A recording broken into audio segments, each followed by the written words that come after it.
इस्तेमाल करके अपनी क़यादत को, अपनी जमात को मजबूत करें। स्कूल का हाल क्यों है? आपका वोट काफी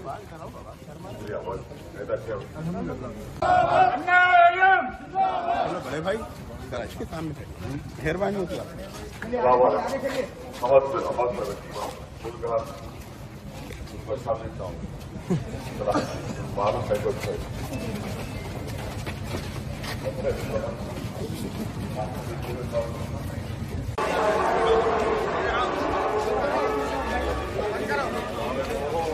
भाई